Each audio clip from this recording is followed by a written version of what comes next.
அன்பு பிள்ளையே, இந்த நொடியிலிருந்து நீ தனிமையில் இல்லை. உன் வாராகி தாய் இப்போது உன் முன்னே நின்று பேசுகிறேன். என் குரல் உன் செவிகளில் விழுந்த கணமே உன் விதியின் கதவுகள் திறக்கத் தொடங்கிவிட்டன. என் வாக்கு என்பது கல்லில் செதுக்கிய எழுத்து. நீ இந்த அருளுரையை முழுமையாக கேட்டு முடித்த அடுத்த 48 மணி நேரத்துக்குள் நீ மனதுக்குள் ஏங்கி தவித்த ஒரு காரியம் கண்கூடாக நடந்தே தீரும். இது வெறும் ஆறுதல் வார்த்தையல்ல, இது உன் தாயின் சபதம். கிடைக்கும் என்று நான் வாக்கு கொடுத்துவிட்டால் அது நடந்தே தீரும். என் மீது நீ வைத்திருக்கும் அந்த சிறு நம்பிக்கைக்கு கூட நான் என்றும் துரோகம் இழைக்க மாட்டேன். காரணம் மிக எளிது. நீ அதனை வேண்டி அழுத நாளிலிருந்தே அது உனக்கென எழுதப்பட்டு விட்டது. அந்த விதியை நானே நினைத்தாலும் தடுக்க முடியாது, மாற்றவும் முடியாது. அதனை உன் கரங்களில் ஒப்படைக்க வேண்டும் என்கிற துடிப்போடுதான் இன்றைய தினம் இந்த அம்மா ஓடோடி வந்திருக்கிறேன். என் கண்ணே, நீ இந்த வார்த்தைகளை கேட்கத் தொடங்கிய அதே கணம் உனக்கான நல்ல நேரம் பிறந்துவிட்டது. இனி ஒவ்வொரு வினாடியும் உன் வாழ்க்கையில் நுழையும் ஒளிக்கதிராகும். எப்போது நடக்கும் என்று நீ கணக்கு பார்க்க தேவையில்லை. சரியான வேளை வரும்போது நானே உன் கண்முன்னே தோன்றி அதனை நிறைவேற்றுவேன். நான் உன் கண்ணில் படுகிறேன் என்றால் அதுவே உன் வாழ்வின் மிகப்பெரிய திருப்புமுனை. உனக்கு தெரியுமா என் அன்பு பிள்ளையே, நீ ஒருபோதும் என்னிடம் வீண் பிடிவாதம் பிடித்ததில்லை. கிடைத்த சொற்ப ஆறுதலிலும் நீ மகிழ்ச்சியோடு வாழ பழகியிருக்கிறாய். அப்படிப்பட்ட உன்னுடைய நெஞ்சுக்குள்ளே திடீரென்று ஒரு ஆசை முளைத்து, அம்மா, இது மட்டும் கிடைத்தால் என் வாழ்க்கையே நிறைவடைந்து விடும் என்று உருகினாயல்லவா? அந்த எண்ணம் என் கரங்களால் உன் மனதுக்குள் விதைக்கப்பட்ட விதை. நானே அந்த ஆசையை உனக்குள்ளே ஊட்டினேன் என்றால் அதை நிறைவேற்றாமல் நான் எப்படி ஓய்ந்திருப்பேன்? அதற்காகத்தான் இந்த தாய் இரவும் பகலும் பாடுபட்டு கொண்டிருக்கிறேன். இந்த ஒரு வாக்குறுதியை மட்டும் நீ எனக்கு இப்பொழுதே வழங்கிவிடு. உன் மனசாட்சிக்கு நேராக, அம்மா, கிடைத்ததை பத்திரமாக பார்த்து கொள்வேன் என்றும் நன்றியோடு இருப்பேன் என்று ஒருமுறை எனக்குள் கூறிப்பார். அவ்வளவுதான். அந்த உத்தரவாதம் உன் பக்கமிருந்து வந்துவிட்டது என்றால் என் பக்கமிருக்கும் உத்தரவாதம் உடனே பலன் கொடுக்க தொடங்கிவிடும். வாராகியின் அன்பு என்பது ஒரு பிரவாகம்.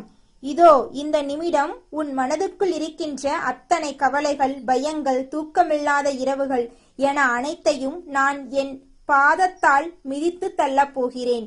நீ இப்போது ஓர் இக்கட்டான சூழ்நிலையில் இருக்கலாம். பிரச்சனைகள் உச்சத்தை தொட்டு கொண்டிருக்கும்.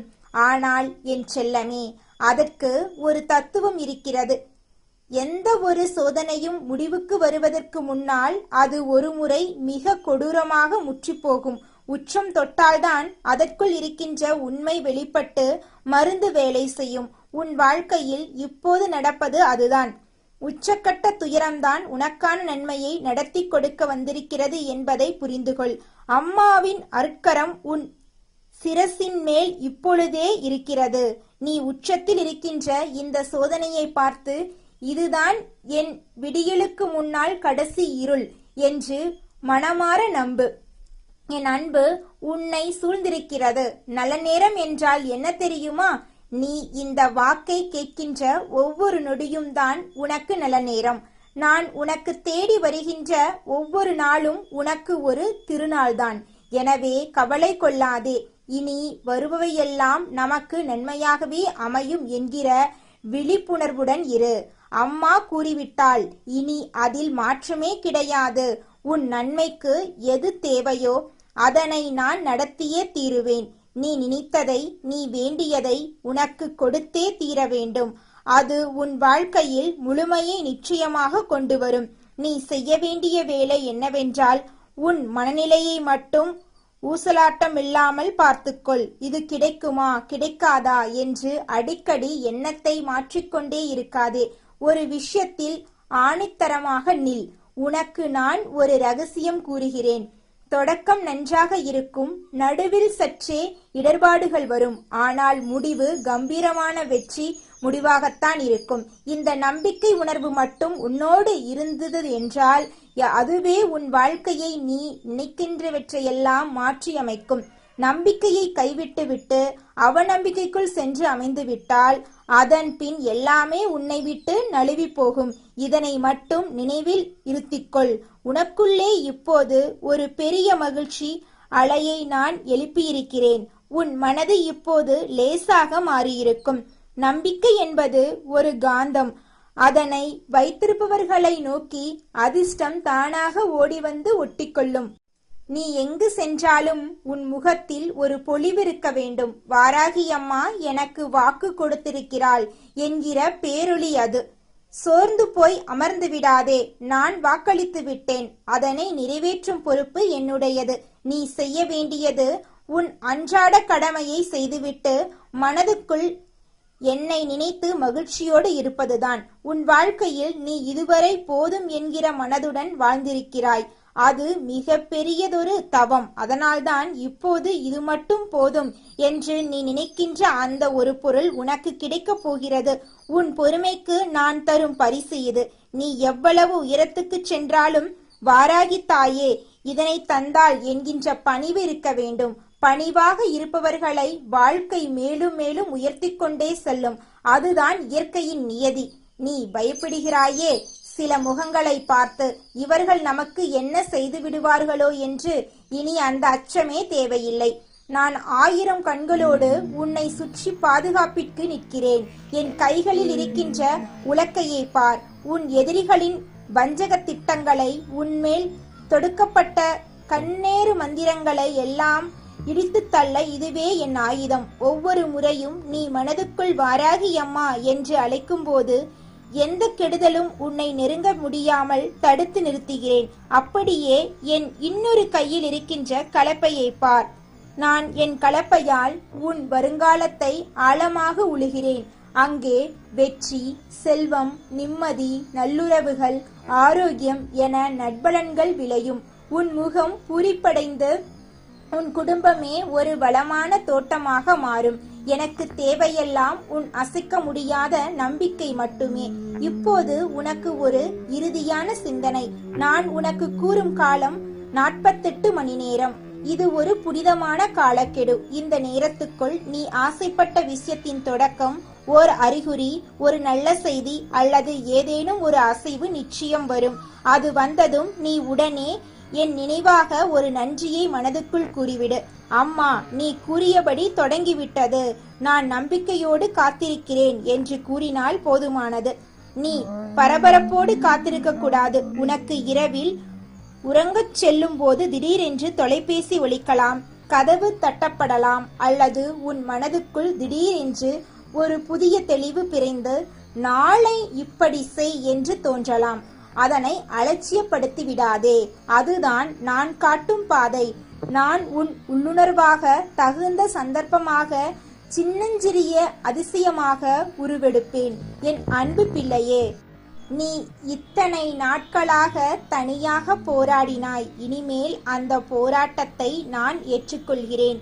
நீ என்னை நம்பி நிம்மதியாக அமர்ந்திரு. சோம்பேறியாக அமரச் சொல்லவில்லை. உன் கடமையை செய்து கொண்டு பலனை என்னிடம் ஒப்படைத்துவிடு. பலனை பற்றி கவலைப்படும் வேலையை என்னிடம் கொடுத்துவிடு. அதுவே வாழ்க்கையை எளிதாக நடத்தும் ரகசியம். என்னை நம்புபவர்களின் முகத்தில் ஒரு தனி பொலிவு இருக்கும். நான் இப்போது உன் மனதின் மேல் கை வைத்து அந்த பாரத்தை ஒட்டுமொத்தமாக இறக்கி விடுகிறேன். அந்த லேசான உணர்வு பொய்யல்ல, அதுவே உண்மை. உன் இல்லத்தில் நீ செய்யும் தொழிலில், உன் பிள்ளைகளின் கல்வியில், உடல் நலத்தில் ஏதோ ஒரு முடிச்சு அவிழ்த்து விடப்படாமல் இருக்கிறது. அதை அவிழ்க்க நீ பட்ட துயரம் போதும். இனிமேல் நான் என் கலப்பையால் அந்த இடத்தை உழுது சீர்படுத்தி சமன் செய்து நல் விதைகளை விதைப்பேன். விதை விதைத்துவிட்டோம் என்றால் அறுவடை நிச்சயம். உன் பேச்செல்லாம் நல்லதாக மாற்றிக்கொள். என்னால் இயலாது, எனக்கு ஏன் இப்படி என்கிற சொற்களை முற்றிலும் தூக்கி எறிந்துவிடு. ஒவ்வொரு முறை அப்படி தோன்றும் போதும் உடனே வாராகி அம்மா என்னை காக்கிறாள், நல்லதே நடக்கும் என்று மனதுக்குள் சொல்லிக்கொள். இதுவே ஒரு மந்திர ஜபமாகும். அது என் சக்தியை உனக்குள்ளே இறக்கும். உன்னை சுற்றி நடக்கும் சின்ன சிறு அதிசயங்களை கவனிக்கத் தொடங்கு. திடீரென்று ஒரு வழி திறக்கலாம், தொலைந்து போன ஒரு பொருள் கிடைக்கலாம். இவையெல்லாம் உனக்கு நான் காட்டும் முன் அறிவிப்புகள். அவற்றை நீ வரவேற்று மகிழ்ந்து நன்றி கூற வேண்டும். நன்றி கூறுவது மிகப்பெரிய காந்த சக்தியாகும். நீ நன்றி கூற கூற இன்னும் பல நன்மைகள் உன்னை நோக்கி ஓடிவரும். வாழ்க்கை என்பது எதிரொலிக்கும் மலை போன்றது. நீ நம்பிக்கையை எதிரொலித்தால் அதுவே 1000 மடங்காக பெருகி உனக்கு திரும்பி வரும். இப்போது இந்த உரை முடிக்கின்ற தருவாயில் நான் உன்னை என் மடியில் வைத்து தாளாட்டுகிறேன். உனக்கு ஒரு மறுபிறவி கொடுக்கிறேன். நீ இனி பழைய பயந்த குழந்தை அல்ல. உன் நெற்றியில் வெற்றி எனக்கு உரியது என்று எழுதி அனுப்புகிறேன். யாரும் உன்னை தடுக்க முடியாது. அது சேர்ந்த பின்பு உன் கடமையை என்னவென்று மறுபடியும் கூறுகிறேன். அதனை வைத்துக்கொண்டு செருக்கின்றி உன்னால் இயன்ற அளவுக்கு மற்றவர்களுக்கும் உதவியாக வாழ பழகு. எதையும் சுரண்டாதே, எல்லாவற்றையும் பகிர்ந்து கொள். அதுவே எனக்கு முழுமையான திருப்தியளிக்கும். சரி என் தங்கமே, நேரம் நெருங்கிவிட்டது. நான் கூற வேண்டியதை கூறிவிட்டேன். இனி நீயும் உன் வேலையை கவனி, குடும்பத்தை பேணு.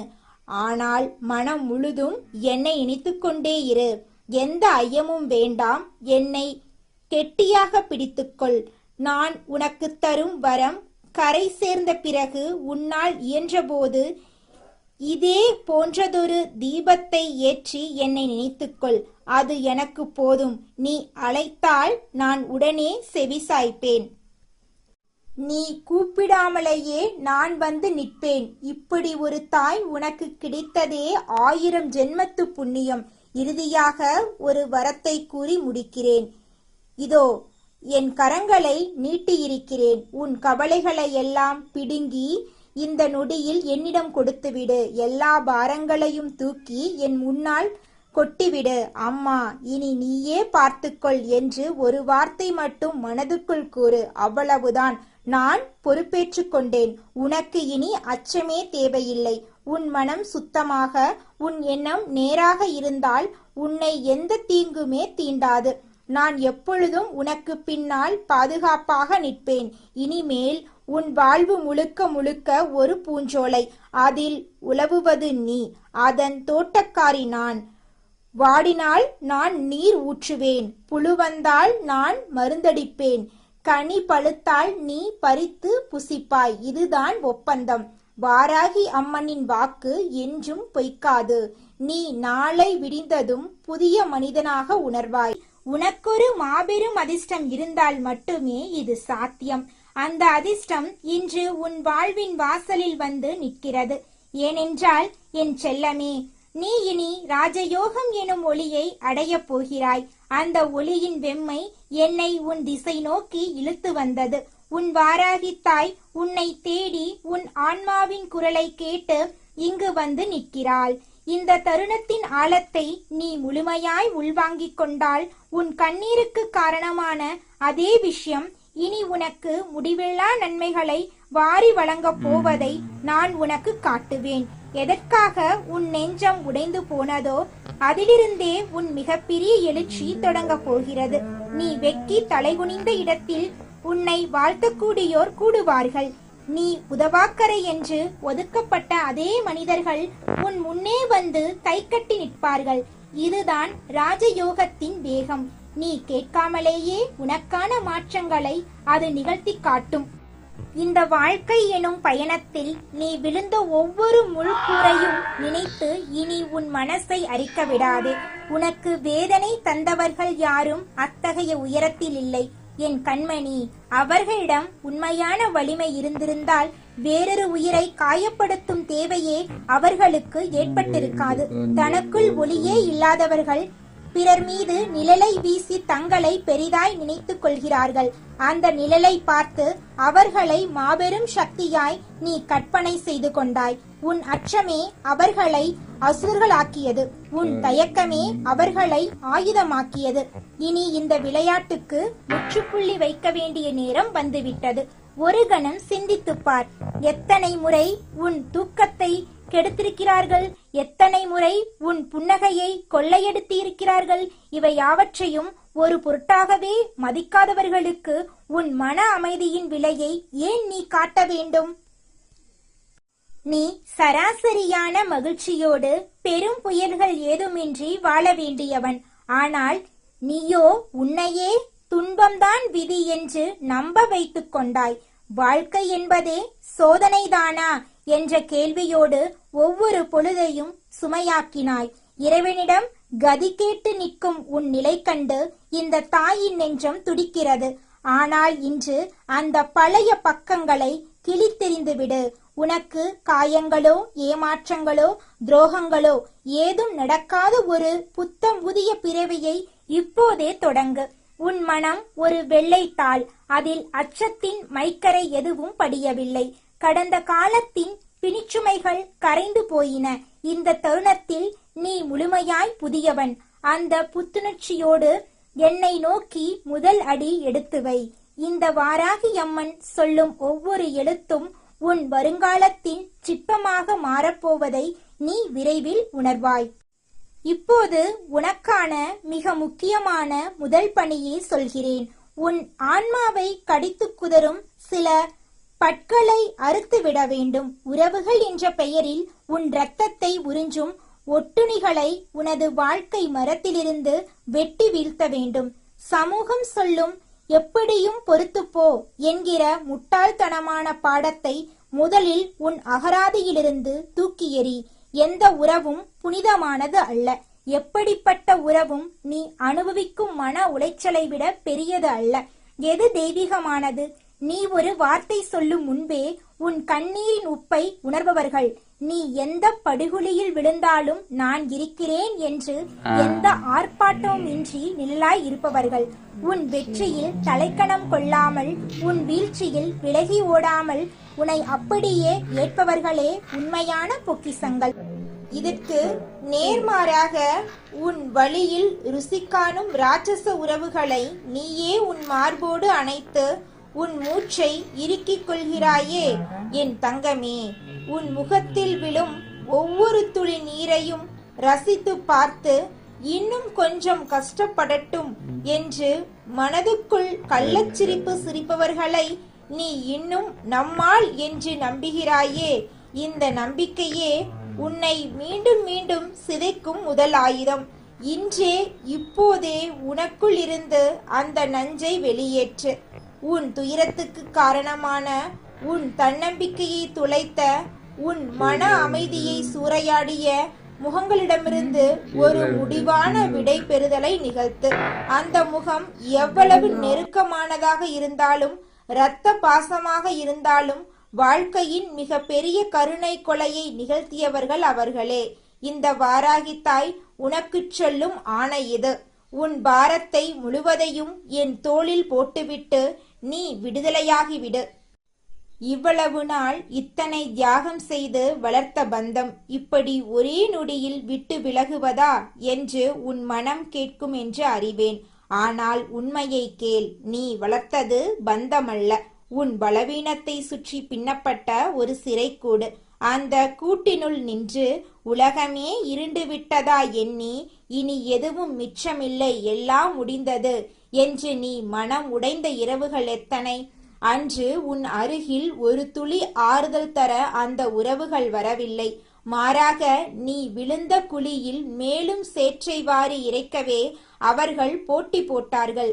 அவர்களின் முகத்தில் ஒரு பொய்யான பரிதாபம், ஆனால் நெஞ்சுக்குள் நன்றாக வேண்டும் என்ற நயவஞ்சகம். அதை நீ மறந்து போவதா? ஒருபோதும் மறந்து விடாதே. அந்த ஞாபகம்தான் உனக்கு முதுகெலும்பாக வேண்டும். இதுதான் உனது மிக பெரிய சாபக்கேடு. சில பொல்லாத வார்த்தைகள் பேசியவர்கள் ஒரு நாள் தேனை பூசியது போல் 2 இனிய சொற்களை உன் காதில் விட்டால் போதும், உடனே நீ உருகிவிடுவாய். உன் காலடியில் கிடந்த கத்தியை மறந்து, ஒருவேளை நான் தான் தவறாய் புரிந்து கொண்டேனோ என்று தேவையில்லாத குற்ற உணர்வுக்குள் மூழ்குவாய். உனது மன்னிக்கும் குணம் ஒரு வரம்.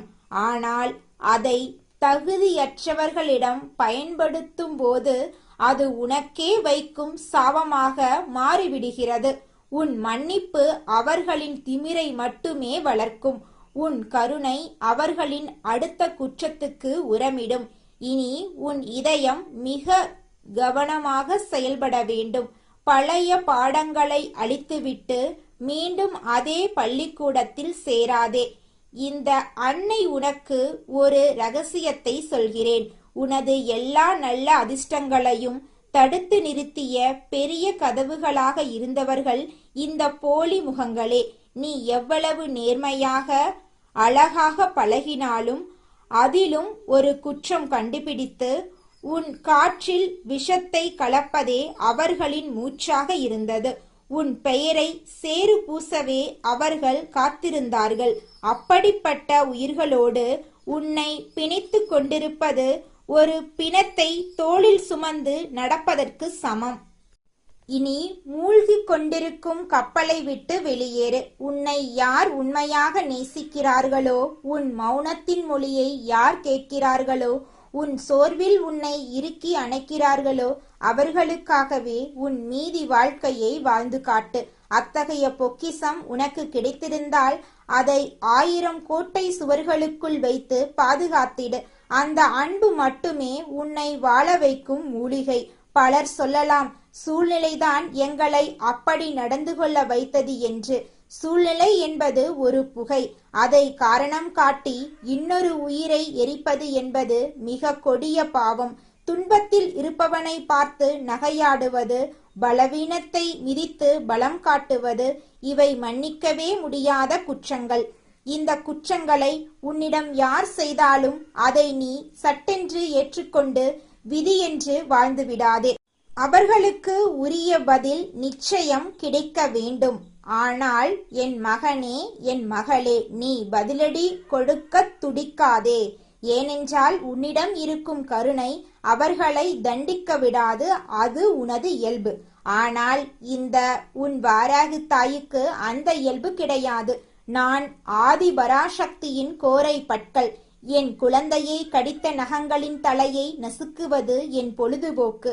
அவர்கள் எவ்வளவு பெரிய பலசாலிகளாக இருந்தாலும், எத்தனை பேர் கூட்டமாக நின்றாலும், சரியான நேரத்தில், சரியான அளவில், சரியான தண்டனையை நானே நிறைவேற்றுவேன்.